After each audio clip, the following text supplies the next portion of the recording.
All right, we are starting chapter 11, talking about the volume of objects. We had been talking in chapter 8, I believe it was, about surface area. I think that volume is actually going to be a little bit easier to discuss here, or at least to find the volume of objects. We're going to be dealing with cubic units. So if I've got inches, my final units will be cubic inches or cubic feet, and so on and so forth. The volume of a solid, the number of cubic units that I need in order to fill up the hole inside. So let's take, for example, this rectangular prism. All right. Here we go. All right, this is a rectangular prism. And we were talking about the surface area. So in order to find the surface area of this prism right here, I would have to find the area of all 6 faces. Got one in the front, one in the back, top, bottom, left side, right side, 6 different faces. You have to find the area of all of those and then add them up. That's surface area. Volume, though, is going to be everything inside of this 3-dimensional box. I like to think of this as this is a tissue box, and to find the surface area, all you're doing is finding the area of the actual tissue box. But now, volume is I need to find all the tissues inside of that box. What's the number of cubic units I need in order to fill up that whole box of tissues? So a couple postulates here. Every solid is going to have a volume that's a real number, okay? A positive real number. I'm not going to have negative volumes. The congruent solids postulates, okay? If I have 2 solids, they're congruent, then they're going to have the same exact volume. Pretty self-explanatory.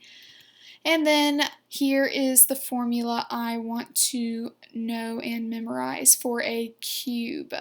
The volume is going to be equal to one of the sides cubed. All right, that's the first formula you need to learn for a cube.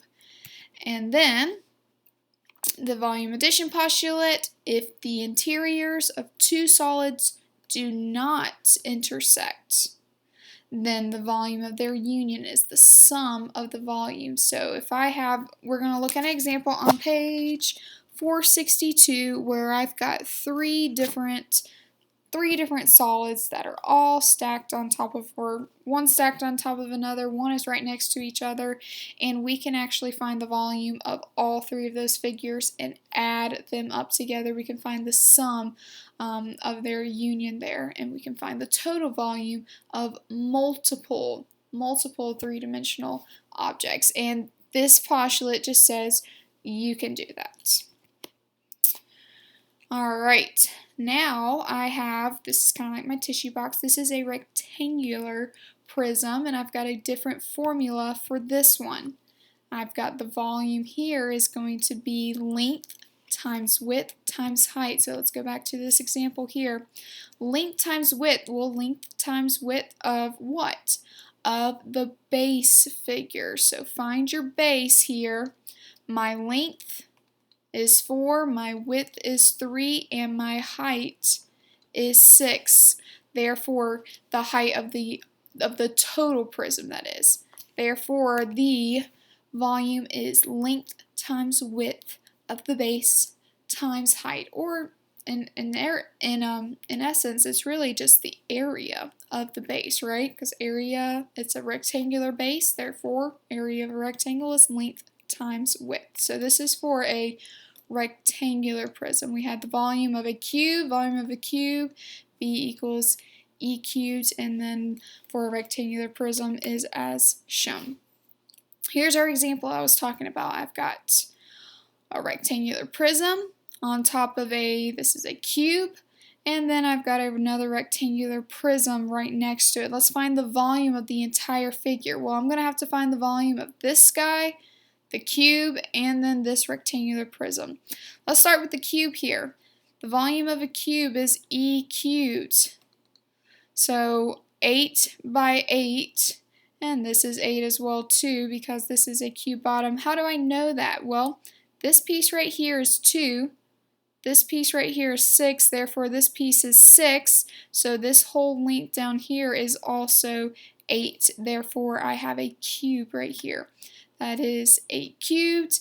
You can get your calculator out. 8 times 8 times 8, and that's going to be 512. So the volume of the cube is 512 cubic units. Let's find the volume of the little rectangular prism. That formula is length times width times height. Let's look at the base here. The base here is 2 by 2, so 2 times 2. The height is 4. Therefore, the volume is 16 cubic units. All right, we've got one more right here.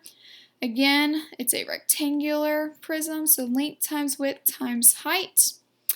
The length of the base is 10, the width is 6, and the height. What is the height of this piece right here? Well, I know that, let's see here. This piece right here is 3, and this whole piece is 8, so therefore the remaining piece right here must be 5, which is the height of this rectangular prism here. So 10 times 6 times 5. Could you turn this guy upside down or turn it on its side and treat this 5 and 6 as your length and width and then 10 as your height? Well, sure. You'll still get the same exact volume. So 10 times 6 times 5, 10 times 30, that's going to be 300 cubic units. Therefore, 512 plus 16 plus 300, this whole figure will have a volume of 828 cubic units. That is your final answer, 828. All right, excuse me, I'll have the next video with some example problems from our exercises.